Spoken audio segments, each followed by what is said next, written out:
नमस्कार मित्रों, बहुत बहुत स्वागत हो आपको अपना YouTube चैनल लर्निंग पॉइंट पर। मित्रों, आज के इस वीडियो में हम कक्षा 10वीं के संस्कृत प्यूसम के द्वितीय भाग का प्रथम पाठ मंगलम पाठ के संपूर्ण हिंदी अनुवाद को एक एक अक्षर के माध्यम से बहुत ही विस्तार से समझने वाले हैं। तो फिर समय को बर्बाद ना करते हुए चलिए हम फटाफट वीडियो को शुरू करते हैं। देखिए, पहला पाठ है प्रथम पाठ, पहला पाठ मंगलम यानी कि मंगलमय, कल्याणमय, शुभ, हम कुछ भी कह सकते हैं। मंगलम यानी कि मंगलमय, कल्याणमय या फिर शुभ भी हम कह सकते हैं।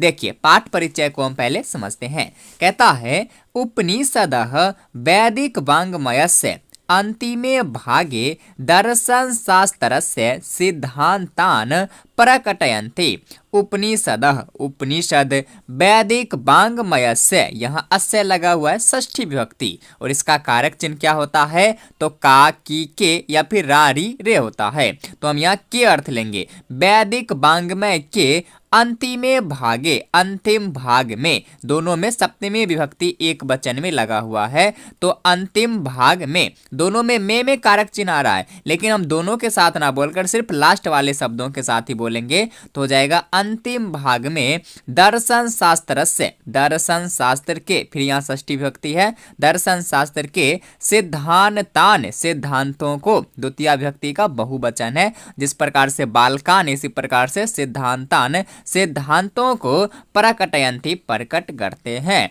कि उपनिषद जो है वैदिक वाङ्मय के अंतिम भाग में दर्शन शास्त्र के सिद्धांतों को प्रकट करते हैं। चलिए, सर्वत्र परम पुरुषस्य परमात्मन महिमा प्रधानतया ज्ञाते। सर्वत्र, सभी जगह, परम पुरुषस्य परमात्मनः, परम पुरुष परमात्मा की महिमा प्रधानतया, प्रधान रूप से ज्ञाते, गाई जाती है। कि सभी जगह संपूर्ण विश्व में जो है परम पुरुष परमात्मा की महिमा समान रूप से ही गाई जाती है। तेन परमात्मना जगत व्याप्त अनुशासितम च अस्ति। तेन परमात्मना, उन परमात्मा के द्वारा ही जगत यानी कि संसार व्याप्त अनुशासितम च अस्ति, चास्ति, चौजोर अस्ति, व्याप्त और अनुशासित है। च मतलब क्या होता है? और इसका प्रयोग हम एक शब्द पहले करते हैं। तो व्याप्त अनुशासित चास्ति, तो हम अनुशासित से पहले च का प्रयोग करेंगे तो हो जाएगा व्याप्त और अनुशासित हैं। कि उन परमात्मा के द्वारा ही यह पूरी सृष्टि जो है व्याप्त और अनुशासित है। स एव सर्वेषां तपसाम परमम लक्ष्यम, कि वही जो है सभी तपस्याओं का परम लक्ष्य है। कौन? तो परम पुरुष परमात्मा जो है सभी तपस्याओं का, सभी ऋषि मुनियों का जो है परम लक्ष्य है। कि ऋषि मुनियों का लक्ष्य क्या है? वो जो है अपना तप, योग, ध्यान क्यों करते हैं? क्योंकि परम पुरुष परमात्मा को पाने के लिए। तो वही कह रहा है कि परम पुरुष परमात्मा की प्राप्ति ही जो है सभी तपस्याओं का परम लक्ष्य है। कि परम पुरुष परमात्मा को हम सब पाएं। चलिए, आगे कहता है अस्मिन पाठे, दोनों में फिर यहाँ सप्तमी विभक्ति लगा हुआ है एक वचन में। अस्मिन पाठे, इस पाठ में परमात्म परा उपनिषदाम पद्यात्मका पंच मंत्रा संकलिता संते। परमात्म परा, परमात्मा की प्राप्ति हेतु, परम पुरुष परमात्मा को पाने हेतु उपनिषदाम, उपनिषद के पद्यात्मका, श्लोक के रूप में, गद्यात्मका रहता तो कविता के रूप में, और यहाँ पद्यात्मका है श्लोक के रूप में, पंच मंत्रा, 5 मंत्र संकलिता संति, संकलित हैं। कि उस परम पुरुष परमात्मा के प्राप्ति के लिए श्लोक के रूप में उपनिषद के 5 मंत्र संकलित किए गए हैं, बताए गए हैं। चलिए, अब देखिए ध्यान से हम लोग श्लोक को समझते हैं। पहला श्लोक कहता है हिरण्मयेन पात्रेण सत्यस्य अपिहितं मुखम तत्त्वं पूषन् अपाविर्नु सत्य धर्माय दृष्टये। ये पहला उपनिषद है और यह ईशावास्य उपनिषद से लिया गया है। यदि आपसे एग्जाम में पूछ दिया जाए कि मंगलम पाठ का पहला उपनिषद, पहला श्लोक जो है किस उपनिषद से लिया गया है, तो आपको कहना है ईशावास्य उपनिषद से। या फिर ऐसे भी कह सकता है कि हिरण्मयेन पात्रेण सत्यस्य अपिहितं मुखम, यह श्लोक किस उपनिषद से लिया गया है? तो आपको कहना है ईशावास्य उपनिषद से। तो देखिए अब इसका मीनिंग को समझिए। कहता है हिरणमयेन पात्रेन, कि हिरणमयेन हिरणमय पात्र से, हिरणमय पात्र के द्वारा, यहाँ तृतीया विभक्ति लगा हुआ है एक वचन में, और तृतीया विभक्ति का कारक चिन्ह होता है से या फिर द्वारा। तो हिरणमय पात्र के द्वारा या फिर हिरणमय पात्र से, हिरणमय पात्र यानी कि सोने जैसे पात्र से, पात्रेन पात्र से, सत्यस्य, सत्य से अपिहितम मुखम, सत्य से यहाँ अस्य लगा हुआ है तो काके की, सत्य का अपिहितम ढका हुआ है मुखम, मुख, कि सोने जैसे पात्र से, बर्तन से, आवरण से जो है सत्य का मुख ढका हुआ है। तत्वम, इसको तोड़ेंगे तो हो जाएगा तत्त्वम, तत्त्वम उसको, त्वम तुम, पूषण सूर्य, कि हे सूर्य, हे ईश्वर, सूर्य कह सकते हैं, ईश्वर कह सकते हैं, कुछ भी कह सकते हैं, कि तत्त्वम पूषण, कि हे पूषण, हे सूर्य, तत्त्वम उसको तुम अपाविर्णु हटा दे। क्यों? सत्य धर्माय दृष्टये, ताकि हम लोगों को सत्य धर्म दिख जाए। कि कहता है हिरणमय पात्र से, सोने जैसे पात्र से सत्य का मुख ढका हुआ है, हे ईश्वर, हे सूर्य, उसको तुम, तत्वम उसको तुम, अपाविर्णु हटा दें, सत्य धर्माय दृष्टये, सत्य धर्म को देखने के लिए, प्राप्ति के लिए, ताकि हम लोगों को सत्य धर्म दिख जाए, सत्य क्या है ये दिख जाए। ये उपनिषद जो है ईशावास्य उपनिषद से लिया गया है। चलिए इसी प्रकार से आगे देखिए। अब दूसरा श्लोक कहता है कि अनोर्नियान महतो मह्यान आत्मा से जंतोर निहितो गुहायाम तम करतो पश्यति बीत शोको धातु प्रसादान महिमान आत्मनः। ये दूसरा श्लोक है और यह कठोपनिषद से लिया गया है। देखिए कहता है अनोर्नियान महतो मह्यान, इसको अलग अलग करेंगे तो ये र है, ये विसर्ग में बदल जाएगा। अनोह अन्यान, अनु से भी अनु, सूक्ष्म से भी सूक्ष्म, महतो मह्यान, महान से भी महान, कि अनु से भी अनु, सूक्ष्म से भी सूक्ष्म और महान से भी महान, आत्मा से, आत्मा का, जंतोर निहितो गुहायाम, जंतुओं में, जीवों के हृदय रूपी गुफा में बंद है। कौन? आत्मा। आत्मा जो है सूक्ष्म से सूक्ष्म है, इतना सूक्ष्म है कि उसे हम देख ही नहीं सकते, और महान से भी महान है, इतना महान है कि कोई भी ज्ञानी उसे बस में नहीं कर सकता। यदि हमारे दादा परदादा कोई डेथ करने वाले हैं, मरने वाले हैं, यदि हम आत्मा को बोलें कि हे आत्मा आप एक दिन और वेट कर लो, तो वह आत्मा मानने वाले नहीं है, वह जो है किसी के चाल में फंसने वाले नहीं है। इतने महान है वो कि उसे कोई भी अपने जाल में नहीं फंसा सकता। तो वही कह रहा है कि आत्मा जो है अणु से भी अणु है, सूक्ष्म से भी सूक्ष्म है, जिसे हम पकड़ कर भी नहीं रख सकते, और महतो मह्यान, महान से भी महान है। आत्मा से जंतुर नीतो गुहायाम, इस आत्मा का स्थान जो है जीवों के हृदय के, जीवों के, प्राणियों के हृदय रूपी गुफा में है। आत्मा कहाँ रहती है? तो प्राणियों के हृदय रूपी गुफा में। आत्मा का स्वरूप क्या है? तो अणु से भी अणु, सूक्ष्म से भी सूक्ष्म और महान से भी महान।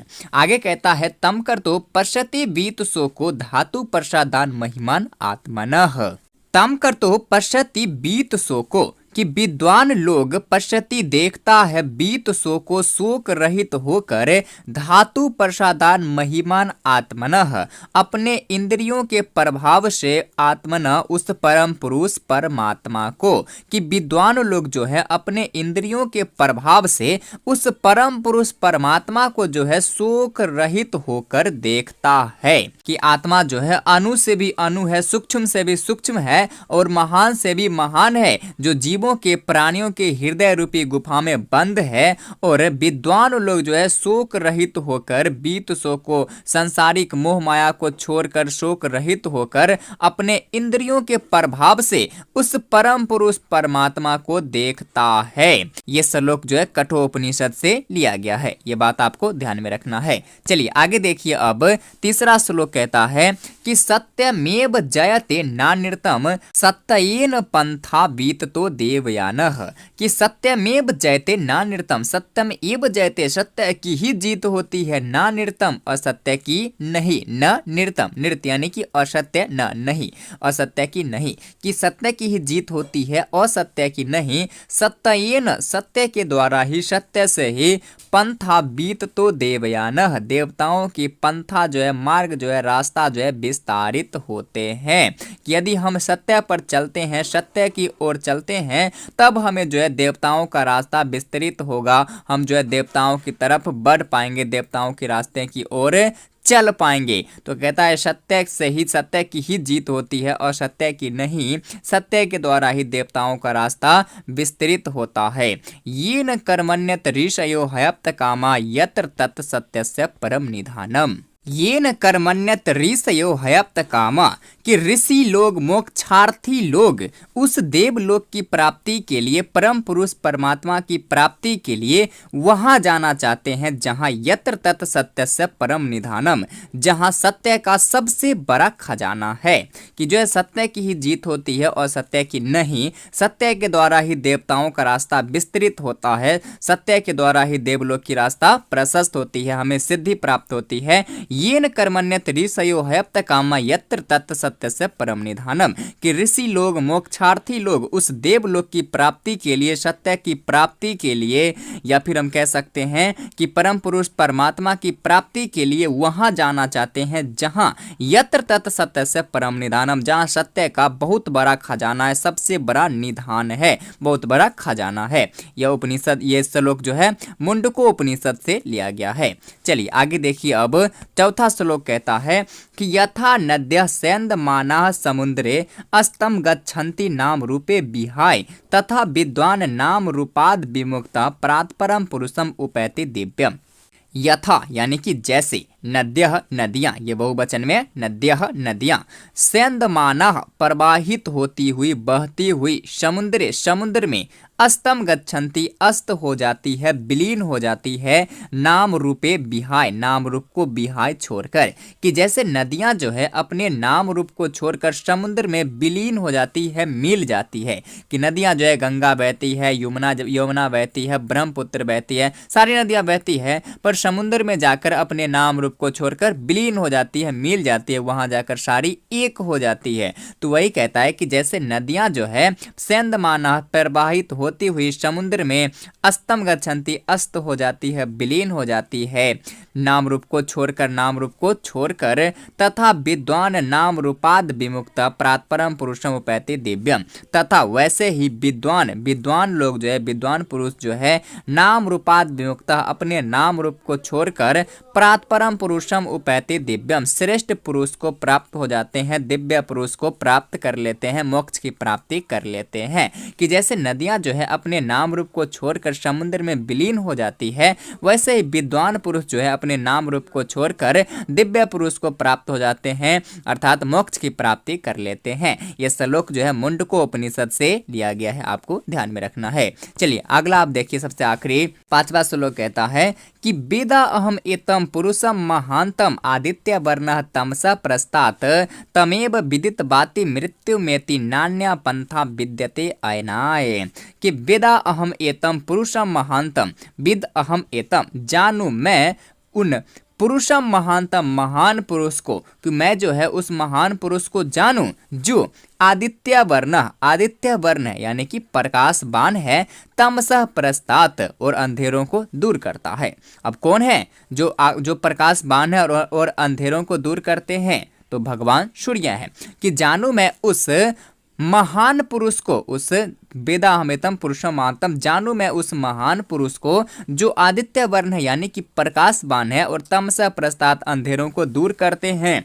तमेव विदित बाति मृत्यु मेति, उनको जान कर ही, उनको समझ कर ही, विदित बाति जान कर ही, समझ कर ही, मृत्यु मेति मोक्ष की प्राप्ति मिल सकती है, मृत्यु को पार कर सकते हैं। न अन्य दूसरा नहीं है, पंथा रास्ता विद्यते अयनाय, इससे अलग, कि इससे अलग कोई दूसरी रास्ता नहीं है कि जानूं मैं उस महान पुरुष को जो प्रकाशवान है और अंधेरों को दूर करते हैं। तमेव विदित बाती मृत्यु में थी, उनको जानकर ही मृत्यु को प्राप्त कर सकते हैं, मोक्ष की प्राप्ति कर सकते हैं, प्रसिद्धि की प्राप्ति कर सकते हैं। नान्या पंथा विद्यते अयनाय, इससे अलग कोई दूसरी रास्ता नहीं है। ये श्लोक जो है श्वेताश्वर उपनिषद से लिया गया है। तो दोस्तों ये था हमारा आज का वीडियो पीयूषम द्वितीय भाग का प्रथम पाठ मंगलम का। बाकी ये वीडियो आपको कैसी लगी अपनी राय जरूर कमेंट करें, और यदि वीडियो अच्छी लगी हो तो प्लीज चैनल को सब्सक्राइब जरूर करें ताकि ऐसे ही सिलेबस के सभी पाठों का वीडियो सबसे पहले आप तक पहुंचे। मिलता हूं पुनः फिर नेक्स्ट वीडियो में, तब तक के लिए धन्यवाद।